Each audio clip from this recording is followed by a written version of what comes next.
Okay, next we have Jauntin, nominated by Global Insurance Accelerator.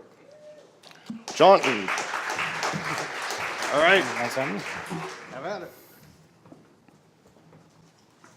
Today, we live in an on-demand world where you can get what you need when you need it in real time.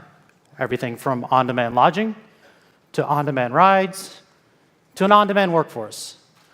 But with all this advancement in technology, why is it still so hard to get insurance? The other day, my friend asked me to DJ his wedding, so I decided to get insurance because, let's be honest, crazy world out there, anything can happen. We've all been there. We've all been to a party where a DJ plays an awesome song, and out of the corner, someone that's had one too many few drinks gets up and is like, "That's my jam," and will run to the dance floor, knocking over grandma and a couple babies, and the next thing you know, I'm getting sued for playing an awesome song, venue's getting sued, and craziness ensues. But in all seriousness, the venue asked for proof of insurance, so I went to go get it, and this is what my insurance company sent me. And this, and this, and it's almost 2019. Come on, we can do better. So I said to myself, wouldn't it be nice if you could get insurance as quickly and easily as an Uber or a hotel room? Wouldn't it be nice if insurance was as easy as a swipe of a finger? Well, now it is. Hi, everyone. My name's Rain. I'm one of the co-founders of Jauntin, and we enable insurance companies to distribute scalable, on-demand microinsurance. So how does it work?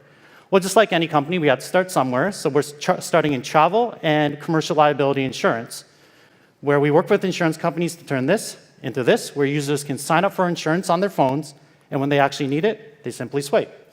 When they don't need the coverage anymore, they turn it off, and they're done. They only pay for the time that they need.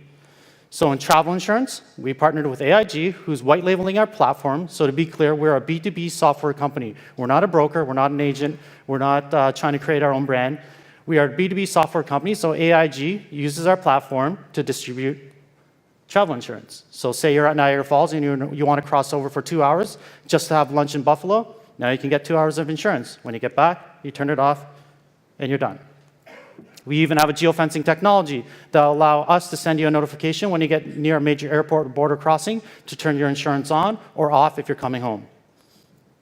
On the commercial liability side, we partner with a second insurance company, which I unfortunately can't name yet, to do short-term liability insurance for gig workers such as photographers, dog walkers, and of course, DJs. That's my jam. So they can get insurance when they're actually working and not when they're in class, because most of them are students or at their full-time job, just when they need it. So let's take a step back. Jauntin, how did we get started? Well, we're a team of 3, and Ian, the one in the middle there, he's actually the founder of a platform called TravelMassive, travelmassive.com. Think of it as the LinkedIn of the travel industry. So our original idea was to make travel insurance easy for our members. And so we challenged our insurance partners to make it easy, and finding an insurance partner was pretty easy because who doesn't want 50,000 new customers overnight? But we said it has to be easier. I shouldn't have to fill out a form every time I go traveling, especially when I already filled it out last time, because let's be honest, how often does your name and birth date change? So AIG stepped up. And while we were building it out for AIG, we had other insurance companies ask us, can you do this for drones? Can you do this for gig workers? Can you do this for temporary lodging, such as Airbnb? And that's kind of how we were born. Jauntin is now a software company. So who cares? As the insurance industry, why should you care? Well, let's take a look at the commercial liability space again. How big is the opportunity for part-time insurance? Well, we did our homework. So there's 75 million North American gig workers already. 61 million currently don't have proper coverage or none at all. And 24 million are looking for short-term coverage and prefer to buy direct on mobile. Why? Because that's how they're getting their jobs. They're finding their jobs on their phone, so they want to be able to get insurance on their phone, just like they're getting their jobs. And if you assume each user spends even $25 a month or $300 a year, a $7.2 billion annual opportunity in North America alone. But it doesn't end there.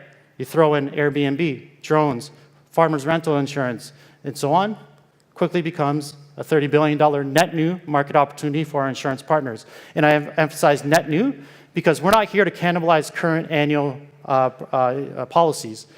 This is a net new market opportunity, and let's be honest, the insurance industry needs it.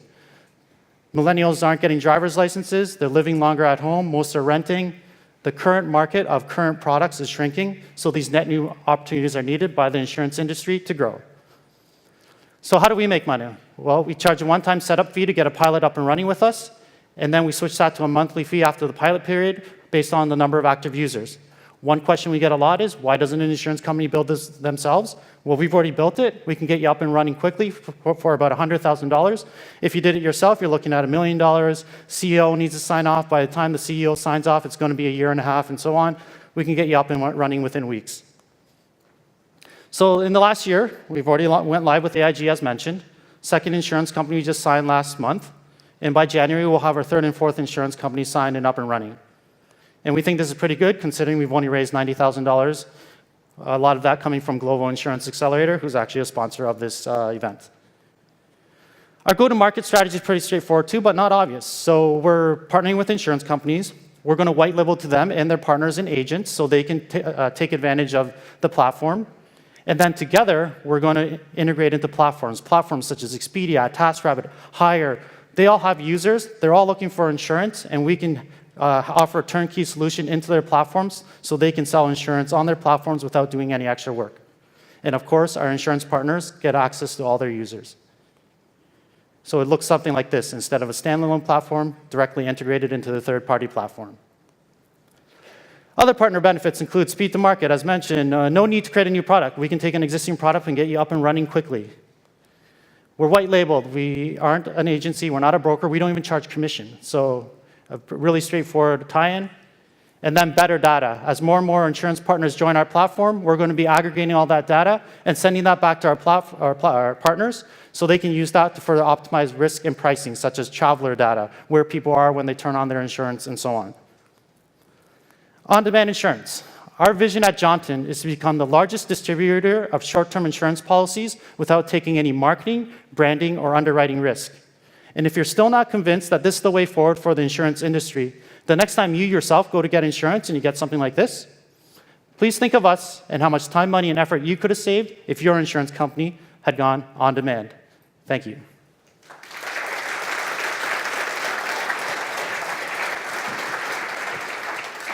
All right, we'll let the judges jump right in.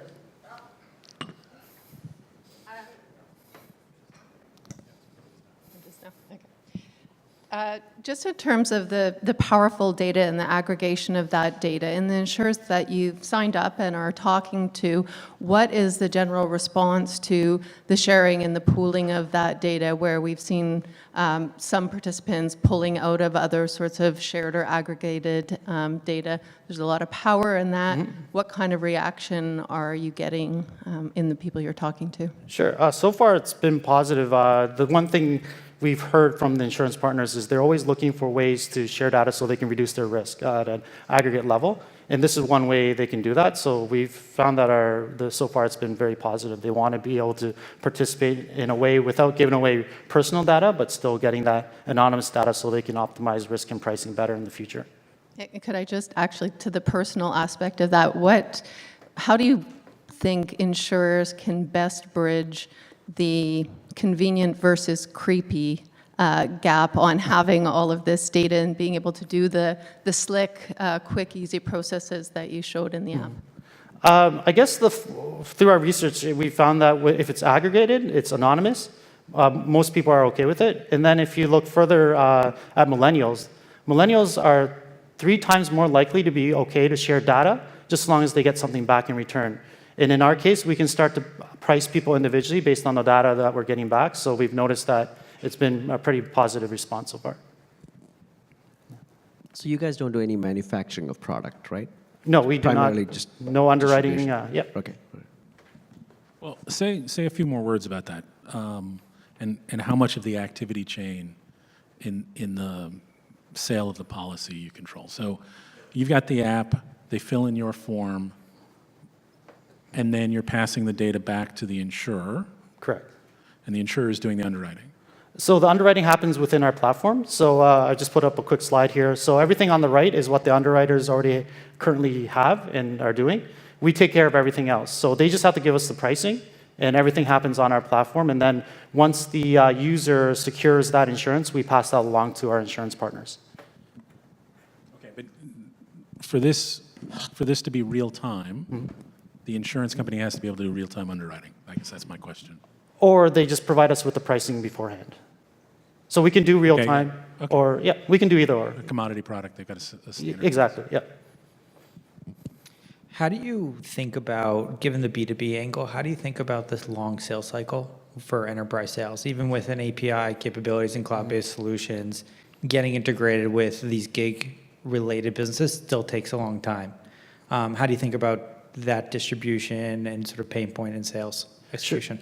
Sure, yeah, you've definitely nailed it. It is a pain point, but one area that we've been successful in is doing the pilot. Doing the pilot up front requires, we found, a lot less of a sales cycle because it requires a lot less signatures, especially when it comes to C-levels. So doing a pilot allows us to prove our model with the insurance company without having to get full sign-off. And then together, while we're making some revenue and doing some of the integration, that's when we work to get the final sign-off. So we've noticed that we can get a pilot up and running between 6 to 8 months from initial contact.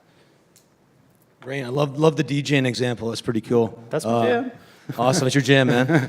Question, two things. First of all, with geocoding, if there's a blip in the project where it doesn't pick up the geocoding for a traveler and the coverage doesn't get bound, does the insurer just agree to pay you, or do you have to buy your own E&O? How do you work that out ahead of time with the insurer? And secondly, I want to have an idea of how you plan on scaling your users. How many users do you have right now at $5 a month? How do you plan on scaling that up to get some significant scale? Sure. On the geofencing side, so we have every major airport and border crossing geofence. So it's still up to the user to turn it on. We can't automate it. We can actually automate it from a technology standpoint. Regulatory-wise, we can automate it. So it's still up to the user to turn it on. If they forget, it's just like any other insurance. If you forget to get insurance, you forgot to get insurance. And then the second part of your question, scaling. I can't give current numbers because AIG is our partner. But when it comes to scaling, how we're going to go from $1 million company to $1 billion company is integrating with the platforms. So integrating with the Expedias, the TaskRabbits, so they can offer insurance. They want to offer it, but they don't want to do the work. So they're looking for a turnkey solution, and we're going to be able to offer that. And that's going to be through the brokers, correct? Not through the companies? Yep, of course. Some of our Good to hear. Good to hear. Raina, I love the ambition there. Great market that you're targeting. I'm a little worried, though, on the internal capacity that you might have, team of 3. What's your strategy there to build up the team and make sure that you're able to deliver and tackle this market? Sure. As we sign each insurance company, we're going to be hopefully raising around and then also hiring more people. We do have contractors, though, so we have a core team of 3, but we have contract developers that are helping us develop as we need on a up and down basis. So. Okay. And can you tell us more at what stage you're at right now? Your financing and development phases? From a financing standpoint, we're in the seed round, and then from a development standpoint, it's already live with AIG. So that's fully live, not a pilot. That's live, and then we'll be going into hopefully a fully live product with our second insurance company in the next couple months. Yeah. All right. Thank you. Wow. I have to tell you, Nancy and Joel, that's an impressive group of startups. So first award we're going to give is for the People's Choice. So Nancy, come on up. Where is Jauntin? Come on up. Thank you so much. Rain, that was wonderful. Thank you so much. This is for you, a little token of our appreciation, and we'd love to get your photo. You're good. There. Well done.